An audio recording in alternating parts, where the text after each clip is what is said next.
Hi, I'm Amy, thank you for tuning in. Because it's Women in Horror Month, I thought I'd use this video to talk about some of my favourite books, all the way from middle grade to adult. As you can guess from me, most of them are young adult, but I have managed to get a bit of a range, I hope, so there'll be something for everyone. So first up, I'm going to talk about a couple of middle grade books that I really love. The first is the Fright Watch series by Laurie and Lawrence. I've just read the first book, I think it was earlier this year, in the series, and I just absolutely loved how creepy and dark and mysterious it is. It really had me guessing, and I think if you're a fan of Goosebumps or point horror books, you'll really love those. I'm excited to read the next book, which I think is already out, and I know that there are more books to come. Next up, I'd like to talk about the Cassidy Blake books by Victoria Schwab, as she writes these. The Cassidy Blake books are middle grade, and they are set in a different spooky location for each book. So the first was set in Edinburgh, the second in Paris, and the third, which I'm currently listening to on Audible, is set in New Orleans. And what I like about these books is the main characters' parents are ghost investigators for a TV show, and Cassidy is a girl who can see ghosts. So I absolutely love the way that Victoria Schwab handles the supernatural, and her ghost mythology just feels really well established. And I like the fact that, as in Laurie and Lawrence's books, I feel like these don't shy away from the horror for younger readers, and they really get you thinking about life and death, and they're just really tense, fun, exciting books that are full of the local mythology, so definitely some favourites. I'm going to move on to the young adult books now, and as I said, that this is going to form the biggest part of the video. I've already talked about quite a few of these authors, but I thought there's always a good opportunity to share them again. So first up is Kendare Blake. Kendare Blake has written fantasy books, but probably some of my favourites are the ones where she veers more into horror. So she wrote Anna Dressed in Blood and Girl of Nightmares, which is a duology, and she's also recently released All These Bodies and In Every Generation, which, because it's Buffy, has elements of horror, so if you're a horror fan, I think you would enjoy it. I really like Kendare Blake's books because they're just completely unique. I know that Buffy is set in the Buffyverse, but when I think of All These Bodies and Anna Dressed in Blood, she deals with subject matters that I've not seen touched before, or she reinvents them and does them in her own way. Her voice is so distinctive, the characters are amazing, and she really knows how far to push it with the horror that I just think she gets creepiness exactly right. Her books, like Anna Dressed in Blood, is a little gruesome in places, and I love that. The next author I'm going to talk about, also a very scary way author, not as a person, but her books certainly are, is Dawn Kurtagich. Dawn has written several books like The Dead House and Creeper Man and Teeth in the Mist, and I know that Teeth in the Mist, the sequel, is coming up soon, which I'm really excited about. I chose to include Dawn on this list because her books are super scary.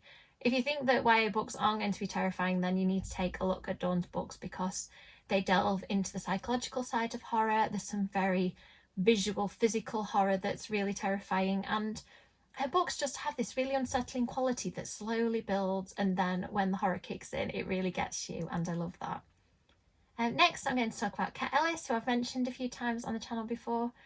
Kat has previously written lots of books, but the two that I'm the most familiar with are Harrow Lake and Wicked Little Deeds, which are both brilliant YA horror titles that have a feel of a thriller and a mystery. And Kat has loads of strengths of her writing, but I think the main one for me is that she really grounds her books in the setting, and she creates these amazing creepy locations, and she weaves the mythology of the town into the stories in a way that I just absolutely love. I also like in her books trying to work out whether they are supernatural or whether there are real explanations for the things that have happened. And another similar author, if you like that kind of thing, is Kathryn Foxfield. Kathryn has written two books, It's Behind You, which came out last year, I think, and Good Girls Die First from the previous year. And Kathryn, like Kat, sort of walks that line of, is this a supernatural story or is it real? And I think that her books really lean into that thriller side. They are very fast-paced. It's the kind of book that if you want to read it, for me in a weekend, for some people maybe in a few hours if they have the time, they're that kind of book. They're really engrossing and pacey and fun. Another author that really leans into the fun side of horror is Cynthia Murphy. Cynthia wrote Last One to Die, which came out last year, and Win, Lose, Kill, Die, which came out in January 2022. And I really liked Last One to Die because it has a really strong grounding in mythology that It looks at the Spring-Heeled Jack myth, and a girl goes to London and ends up realising that girls are being murdered who look very much like her. In Win, Lose, Kill, Die, I liked it because it has this dark academia feel that's very creepy. It delves into cults, it has a very strong murder mystery at its core, and it's one of those books that just will have you guessing and trying to figure out who the killer is before they strike again. Next, I'd like to talk about one of Cynthia's friends and also a brilliant author, Georgia Bowers. Georgia has written her debut novel, which is called Mark of the Wicked. It was published in the United States, but you can easily get a copy in the UK if you're interested. You can buy it online, and I think in some shops. And it is a fantastic book, which is a mystery with a real horror feel, set at Halloween, and it's about a girl who is a witch and she becomes a suspect in a murder investigation. And I think for me, my favourite thing about the book is that the main character, Matilda, is quite ambiguous, or I should say very ambiguous. She doesn't yet necessarily use her power for good, she uses it to help herself. And I like the fact that the mythology of this book is crafted and the way it explains witchcraft is very clever, and how there is a cost for Matilda using her magic in the way that she does.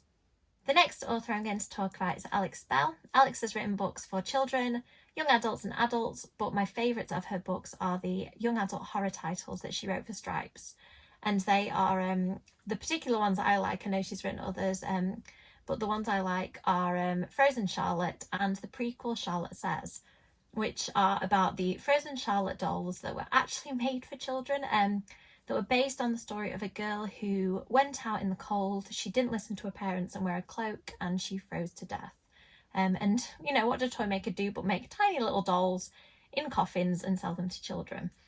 So Alex faced the idea on that story, and she has this absolutely terrifying series of books, or duology of books, about dolls that come to life when you least expect it. And I don't know that dolls are necessarily my favourite horror trope, but actually Alex does it so brilliantly that hers is my favourite example of that trope in books, films and everything. Another author that I've discovered recently, but I know is super popular, is Crystal Sutherland, and she wrote one of my favourite books of last year, House of Hollow. I don't know whether Crystal has written horror before, but I think that she should continue if she hasn't, because it is just such an evocative, beautifully written, exceedingly creepy book, and the whole sensory experience of reading that book is amazing. I don't think I've read many books quite like it, where you're so immersed in the world, and these three sisters who have had a terrible thing happen to them where they disappeared when they were younger, and then they came back, but as they're older, one of the sisters has disappeared again. And I think that in terms of predicting plots, it's normally something that I pride myself that I can do. I don't always get it right, but in House of Hollow, I just had no idea where it was going. It feels really inventive, really different from anything I've read before, and it's become probably one of my favourite books of all time. The final young adult author that I'm going to mention is Juno Dawson. I think it's amazing how Juno writes brilliantly across all different genres, and I know her adult debut is coming out soon, which I'm very excited about. But it's her horror titles that I really love, the ones that I've read. I do need to still read a couple of them, so Say Her Name and Hollow Pike on the shelf behind me. I really need to get to them. But I absolutely loved Cruel Summer. Is probably one of my favourite sort of horror thrillers that I've read. It is extremely creepy. It has that Gossip Girl feel of a group of friends who they go away during a cruel summer, and then people slowly start getting murdered. And I just loved the way the characters were portrayed. It's very intriguing and difficult to predict, and I think that the way Juno writes all of her books, in terms of them being very visceral and gripping and fast-paced, she does that brilliantly in horror. So I'm going to make sure that by the end of the year I've picked up her other two titles from my shelf, as well as Cruel Summer. I'm going to move on to talking about adult horror authors now, and start with one of my favourites, CJ Tudor. I discovered CJ Tudor's books when I read Chalkman quite a few years ago, and I just absolutely loved how frightening it is, and it's one of those books that I can still remember how it ends, and that moment just left me with a real sense of unease, and there were lots of things in the book that I'm still thinking about years later. I think that CJ Tudor's books all feel like hers, but they've got this real cohesive feel to them that you can tell she's written them.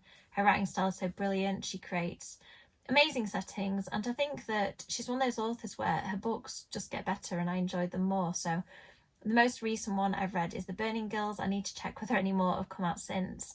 But The Burning Girls has a real sense of being like a horror movie. It does reference some of my favourite horror films, and it just has this great central relationship between two female characters, a mother and daughter. That's something that I just haven't seen that much in books. I'm sure it's out there, but it's just not something that I've read a lot of. So I love CJ's writing. I would recommend that you pick her books up if you're the least bit interested in horror, in thrilling books, and in books that will leave you really thinking about them for a long time afterwards. Next, I'm going to talk about one of my favourite authors of all time, Anne Rice, who I still find difficult to talk about on the channel. She sadly passed away not long ago. But her books they do have a sense of horror to them. Some of them are quite frightening. And I think that Anne leans into the different sides of the vampire more so than a lot of authors that I've read, to great effect. So she talks about like the romance and the kind of charm of characters like Lestat, but she also delves into the tragedy. And I think knowing that Interview with the Vampire, the aspects of it were inspired by things that had happened in her life, I just think that she was an absolutely incredible author. She'll be greatly missed, I'm sure, on a personal level, but also to the world of horror writers. And I just think that her books are amazing. They were some of the first books about vampires that I read, and I haven't actually read all of them, so my plan is to keep reading them with the Anne Rice Book Club, who you can find on Instagram.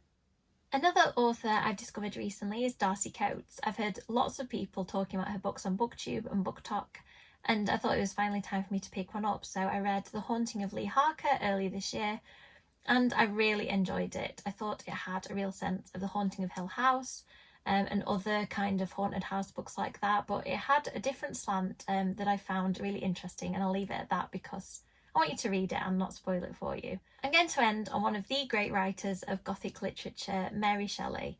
Mary Shelley's Frankenstein is probably one of the best known works of Gothic literature in the world, and for great reason, because it is so creepy and beautifully written and sad. Like all the best horror, I think it really pulls on different emotions, and at its heart it has that really important message about humanity and making you think about what makes somebody or something human.